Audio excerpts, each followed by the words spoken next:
They say time swallows every mystery, but there are some stories that even the ocean could never erase. Thousands of years ago, somewhere deep within the Atlantic Ocean, there was an island known as the gift of the gods.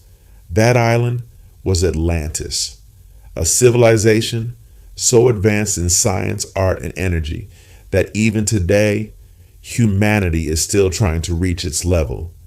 They say the buildings there shone like the sun, the streets were paved with crystals, and the people had discovered ways to control the very power of the sea. But every paradise has its limits, and when a civilization forgets its limits, history erases it. Around 2,400 years ago, the Greek philosopher Plato mentioned Atlantis in his two great works, Timaeus and Critias. He wrote, "Beyond the pillars of Heracles, there was a vast island where the descendants of Poseidon once lived. They controlled the seas and the energies beneath them.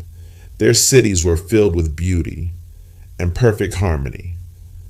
But Plato also gave a warning. He said, "When wisdom begins to turn into arrogance, the fall of civilization becomes inevitable." The people of Atlantis were powerful, but slowly they began to misuse their power. They sought to rule the rest of the world, to challenge even the gods, and on that very night, nature answered back. The earth trembled, the sky burned like fire, and the ocean broke its boundaries. In just a few hours, the great island sank beneath the sea. Every temple, every home, every memory was swallowed by the waves. Centuries passed, yet the name Atlantis still whispers through the tides. Some scientists believe the island was actually Santorini in Greece, where a massive volcanic eruption destroyed the Minoan civilization. Others claim it lies hidden in the Sahara Desert within the mysterious eye of the Sahara, a giant circular scar on Earth that may once have been surrounded by water.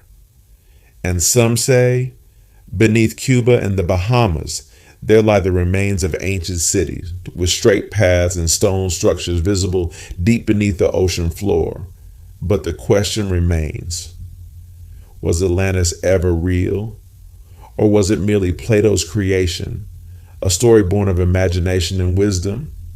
Some historians believe Plato heard the tale from Egyptian priests who spoke of a great civilization that perished in the age of the gods, meaning the roots of Atlantis may be far older than our history can measure. Perhaps Atlantis was never a place, but a symbol, a mirror, showing every civilization how fragile the line between progress and destruction truly is.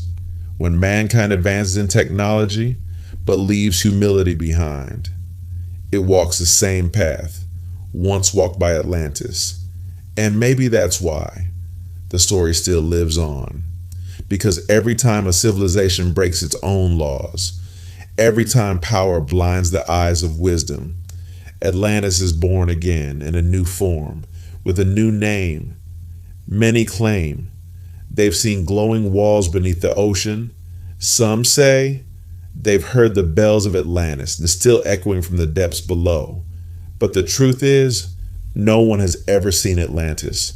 It's a story suspended between waves and memory, so ancient that even history has forgotten it. And yet, humanity still keeps it alive through belief. Maybe Plato wasn't describing a city at all, but something within us. The Atlantis inside every human heart that seeks knowledge but loses humility. Perhaps Atlantis never existed, yet in every age, in every empire, it rises again, just in different forms and under different names. Because Atlantis was never truly lost. It was a warning, a reflection, reminding us that when man begins to think himself greater than creation, creation brings him back to where it all began.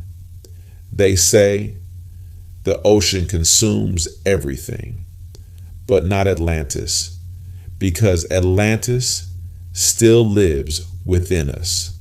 The lost city of Atlantis. Maybe it never existed, and yet it still lives in us.